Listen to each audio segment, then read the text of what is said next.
2 సంవత్సరాల నుంచి కాళ్ళ చెప్పులు అరిగేలా ప్రభుత్వం చుట్టూ తిరిగారు.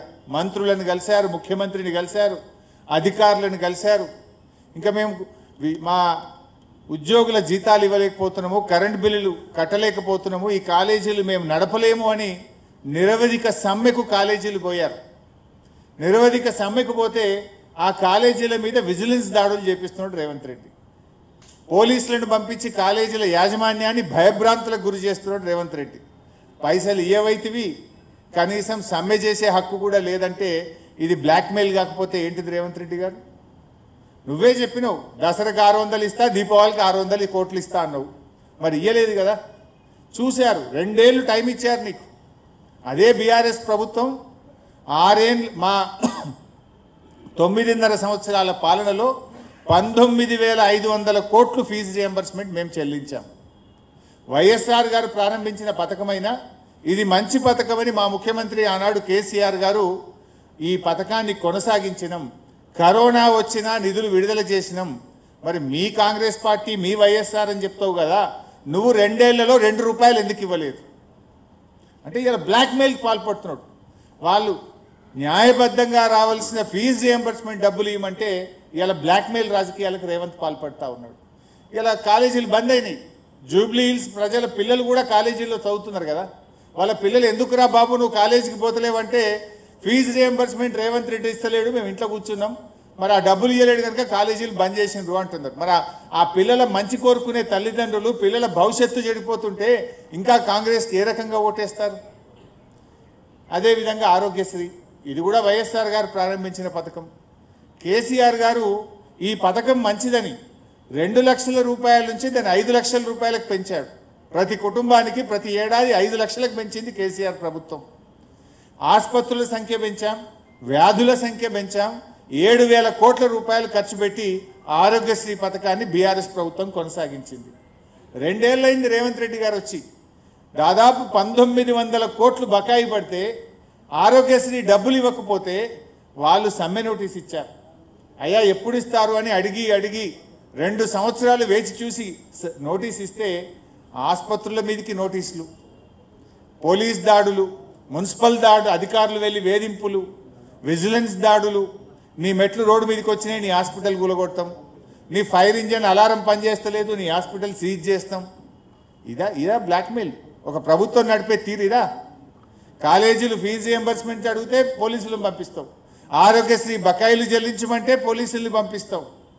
భట్టి గారు మీ అందరికి గుర్తు, అప్పుడు హైడ్రాస్ ప్రారంభంలో భట్టి గారు ఒక ప్రెస్ మీట్ పెట్టి పెద్ద వీడియో ప్రజెంటేషన్ ఇచ్చాడు. ఈ రాష్ట్రంలో దాదాపు 11 పెద్ద ప్రాజెక్టులు, 13,000 కోట్ల విలువ కలిగిన ప్రాజెక్టులన్నీ చెరువుల్లో కడుతున్నారు, చెరువు శిఖంలో కడుతున్నారు అని వీడియోలేసి ప్రజెంటేషన్ ఇచ్చిండు భట్టి గారు. ఇవన్నీ కూడా ఆపేయాలన్నాడు. ఎంతటి వాడైనా ఎవడైనా ఎంత పెద్దోడైనా ఎవరికైనా హైడ్రా ఒక్కటే కూల్చేస్తామన్నాడు. మరి ఇప్పుడు భట్టి గారు ప్రెస్ మీట్ పెట్టి ఏడాది అర్థమైంది. భట్టి గారు ప్రెస్ మీటు, బ్లాక్మెయిల్, సెటిల్మెంటు. ఇలా 11 ప్రాజెక్టుల గురించి మళ్ళీ మాట్లాడుతుండ్రా?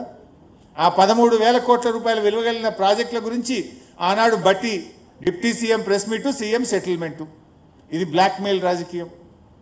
అదేవిధంగా ఉద్యోగ సంఘాలు, వాళ్ళు రిటైర్మెంట్ అయిన ఉద్యోగులకు పెన్షన్ బెనిఫిట్స్ వస్తలేవు, డిఏలు రావడం లేదు, పిఆర్సీ రావడం లేదు. ఉద్యోగ సంఘాలు ఎక్కడన్నా నోరెత్తితే వాళ్ళ మీద ఏసీబీ దాడులు, బ్లాక్మెయిల్. ఉద్యోగ సంఘాలు ఇలా దేశంలో అత్యధిక డిఏలు పెండింగ్లో ఉన్న రాష్ట్రం తెలంగాణ రాష్ట్రం. పిఆర్సీ ఎరియర్స్ చెల్లించని రాష్ట్రం తెలంగాణ రాష్ట్రం. రిటైర్డ్ ఉద్యోగులకు ఏళ్ల తరబడి వాళ్ళ బెనిఫిట్స్ ఇవ్వని రాష్ట్రం ఈ దేశంలో ఉందంటే అది రేవంత్ రెడ్డి రాష్ట్రం, మన పాలనలో ఉన్న తెలంగాణ రాష్ట్రం. ఈ రకంగా ఉద్యోగ సంఘాలు నోరెత్తితే ఏసీబీ దాడులు, బ్లాక్మెయిల్లు.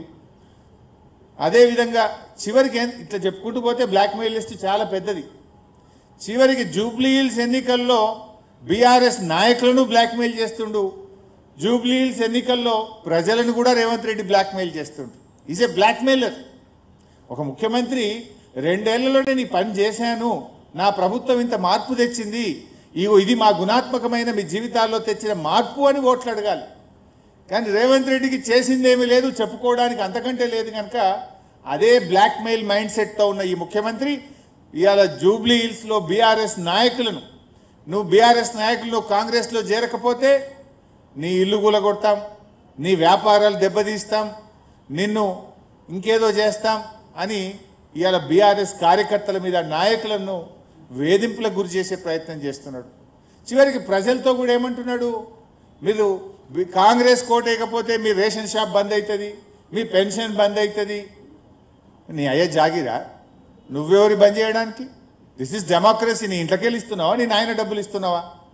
ప్రజల సొమ్ము ప్రజలకు ఇస్తుంది, ఇది ప్రభుత్వం బాధ్యత. కానీ ఇలా ముఖ్యమంత్రి ఏంటంటే ఓటమి భయం పట్టుకున్నది, చెప్పుకోవడానికి ఏమీ లేదు. అందుకే ఇలా రేవంత్ రెడ్డి బ్లాక్మెయిల్కు పాల్పడతా ఉన్నాడు, ప్రజలను బెదిరించే ప్రయత్నం చేస్తూ ఉన్నాడు. ప్రజాస్వామ్యంలో బెదిరింపులకు తావులేదు, స్కీములు బంద్ చేస్తా అని చెప్పడానికి అవకాశం లేదు. ఇది కేవలం నీ ఓటమి భయంతో, ఫ్రస్ట్రేషన్తో ఇవాళ ముఖ్యమంత్రి గారు బ్లాక్మెయిల్కి పాల్పడతా ఉన్నాడు. అంటే రేవంత్ పాలన ఈజ్ ఏ బ్లాక్మెయిల్ గవర్నమెంట్. దీన్ని ప్రజలు గమనించాలని చెప్పి కూడా నేను కోరుతా ఉన్నా. ఈ బ్లాక్మెయిలర్కు జూబ్లీ హిల్స్ ప్రజలు గుణపాఠం చెప్పాలని చెప్పి కూడా నేను ఈ సందర్భంగా కోరుతా ఉన్నా. ఇకపోతే అన్ని అబద్ధాలే, అభివృద్ధి ఆగిపోతుంది అంటున్నారు. నువ్వు కంటోన్మెంట్లో కూడా ఇదే డైలాగ్ కొట్టినావు. కాంగ్రెస్ గెలిస్తే 4,000 కోట్లతో అభివృద్ధి చేస్తా అన్నాడు రేవంత్ రెడ్డి గారు. చాలా విషయాలు చెప్పారు. 6,000 డబుల్ బెడ్రూమ్ ఇల్లు కడతామన్నాడు. నేను రేవంత్ రెడ్డి సవాల్ చేస్తున్నా, ఆ రోజు కంటోన్మెంట్ ఎన్నికల్లో ఇదే హౌసింగ్ మంత్రి పొంగిలేటి గారు వెళ్ళి కాంగ్రెస్ గెలిస్తే 6,000 డబుల్ బెడ్రూమ్ ఇల్లు కడతామన్నారు. ఒక్క ఇల్లు కట్టారా కంటోన్మెంట్లో? ఎక్కడ కట్టారో చూపియండి, మేము రావడానికి సిద్ధంగా ఉన్నాం. కంటోన్మెంట్లో మీరు ఆ రోజు 23 కోట్లతో స్పోర్ట్స్ కాంప్లెక్స్ కడతామన్నారు. ఎక్కడ కట్టారో చెప్పండి, పోదాం చూద్దాం స్పోర్ట్స్ కాంప్లెక్స్ ఎక్కడ కట్టినరో. రెగ్యులరైజేషన్ ఆఫ్ డిఫెన్స్ ల్యాండ్స్ అన్నారు. ఒక్కరికన్నా రెగ్యులరైజ్ చేసిందా, పట్టా ఇచ్చిందా? అంటే ఆనాడు అబద్ధాలు చెప్పి ప్రజలను మభ్యపెట్టి మీరు కంటోన్మెంట్లో గెలిచిండ్రు. కంటోన్మెంట్లో ఇవాళ పోయి చూస్తే అన్ని గుంతలు, ఎక్కడ చూసినా పాట్ హోల్స్ ఉన్నాయి. రాత్రిపూట పోతే వెలగని వీధి దీపాలు ఉన్నాయి. ఇంకింత చెడిపోయింది మీరు గెలిచిన తర్వాత. రోడ్లన్నీ గుంతలమయం, రాత్రిపూట వీధి దీపాలు వెలగని పరిస్థితి ఏర్పడ్డది. నువ్వు కంటోన్మెంట్లో ఇచ్చిన ఏ ఒక్క హామీ కూడా అమలు చేయలేదు. ఇలా బీఆర్ఎస్ వచ్చినాకనే అట్లీస్ట్ నిన్ను పరిగెత్తిస్తున్నాం మేము. ఇలా జూబ్లీ హిల్స్ నువ్వు ఉరుకురికి పనిచేస్తున్నావు అంటే ఎందుకు చేస్తున్నావు? ఇంతకుముందు నువ్వు జూబ్లీ హిల్స్లో ఏం పనిచేయలేవు. నువ్వు ముఖ్యంగా అజరుద్దీన్ మంత్రి చేసినావు. 2 సంవత్సరాల నుంచి నువ్వు అజరుద్దీన్ని మంత్రి ఎందుకు చేయలే? ఇలా నువ్వు బీఆర్ఎస్ ఒత్తిడిలో ముస్లిం మైనార్టీలకు మంత్రి పదవి వచ్చింది. బీఆర్ఎస్ ఒత్తిడిలో నేను ఎన్టీఆర్ స్టాచ్యూ పెడతా అంటున్నావు, పీజేఆర్ స్టాచ్యూ పెడతా అంటున్నావు, గిగ్ వర్కర్ల బిల్లు పెడతా అంటున్నావు. కొల్లూరులో పోయి డబుల్ బెడ్రూమ్ ఇల్లు రేషన్ షాప్ పెట్టి ఇనాగ్రేషన్ చేసి వచ్చినావు ఇమీడియట్గా పోయి. 7 రోజులు రేవంత్ రెడ్డి ఇలా గల్లీ గల్లీ మోకాళ్ళ మీద పాదయాత్రలు చేస్తున్నాడు, గల్లీ గల్లీ తిరుగుతున్నాడు. ఎప్పుడైనా జూబ్లీ హిల్స్ ముఖం చూసినావా నువ్వు? ఇవాళ సినీ కార్మికులను, ఆ రోజు సినిమా యాక్టర్లను జైళ్ళలో పెట్టిన నువ్వు ఇవాళ సినీ కార్మికుల దగ్గరికి పోయి వంగి వంగి దండాలు పెడుతున్నావు. ఇట్లా చెప్పుకుంటూ పోతే ఇవన్నీ ఎవరి వల్ల జరుగుతున్నాయి?